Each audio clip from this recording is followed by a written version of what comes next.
Okay guys, so this week we're talking about back attacks, all right? We're starting off with, classic, the rear naked choke, okay?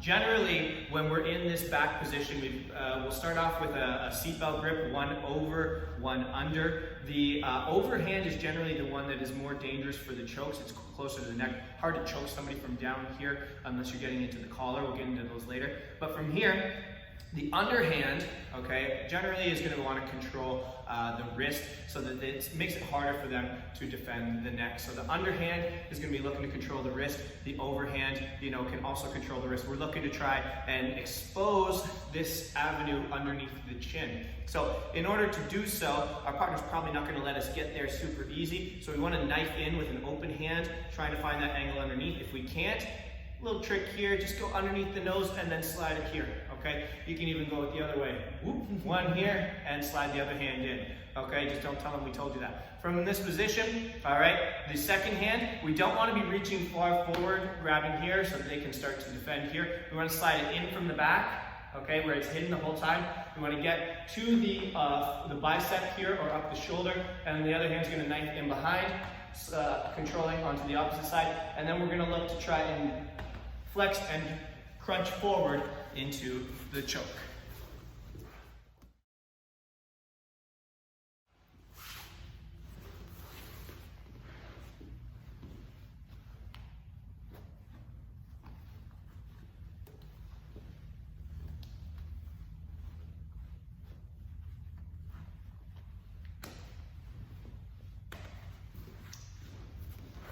Okay, so this time we've got two chokes that we're going to put together. One is the zipper choke, and then the other one is where we loop the hand in behind for another collar choke here. So we're in the back position with our over-under. Now, generally, we're going to use the bottom hand to open the collar and bring this hand through. We're going to go thumb in on our grip, and we want to think about tucking our elbow back and behind, okay? We don't want this hand too far forward where you can start to pull it down and create space. So when I keep that elbow behind the shoulder line, the underhand is going to go across and grab the opposite collar, all right? Anywhere, realistically, it can be as far down as you need. But what we're thinking about doing is punching that arm straight as we tuck this elbow back and get the choke.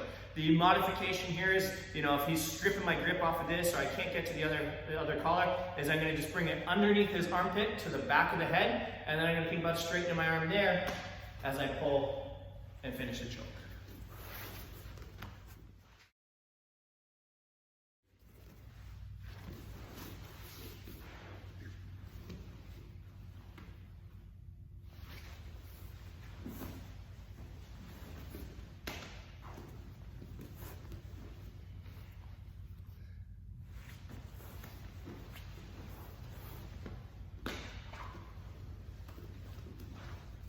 Okay, so this time we're going to go with the armbar from the back, okay, starting again in our over-under position, okay, with our seatbelt grip, all right. We're going to be controlling two hands on one for the arm that we're going to attack. So we're just going to grab double up grip here like so, all right. Now, when we go to attack the arm, we want to be falling to the side that the arm that we're attacking, we're controlling here. So we're going to take our foot off one and adjust our hook onto this far hip here.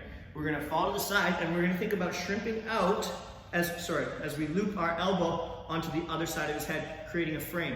It's going to allow us to create the space we need to pass the leg over top, and then come to the end of the lever, hips up, and finish our armbar.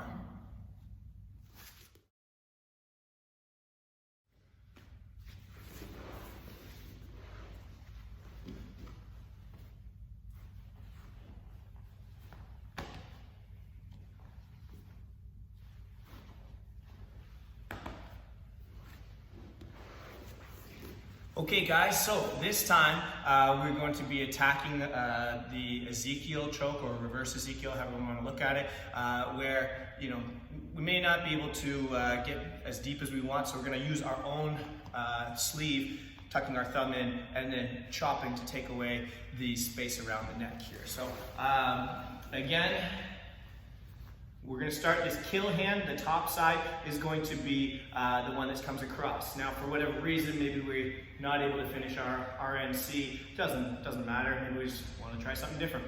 From here, the arm that is underneath the neck is going to go into the thumb. The thumb is going to go into the sleeve here. All right, that hand is going to come behind the head to the other side, and then think about chopping forward. If I can grab onto my elbow and then start to extend, all right, it's going to take very little to tighten that choke up. So around the neck, thumb in, and then chop to finish.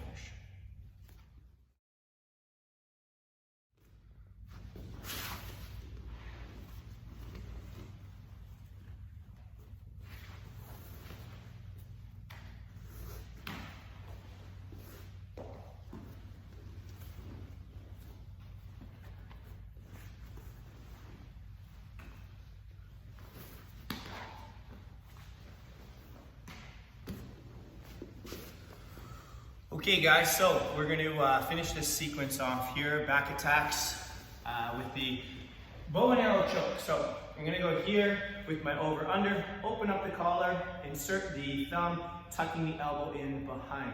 I'm going to switch my hips here, switch my control on his hips across like so that when I fall to the side and I go for my bow and arrow, I'm able to get this arm trapped with my leg here. I can control his shoulder. I can come underneath here and grab the leg, okay? If I control the shoulder and I lose my grip on the bow and arrow choke, all right, I'm going to climb over the head and go to the arm. So if you can maintain control of the shoulder, it gives you the option for the arm bars.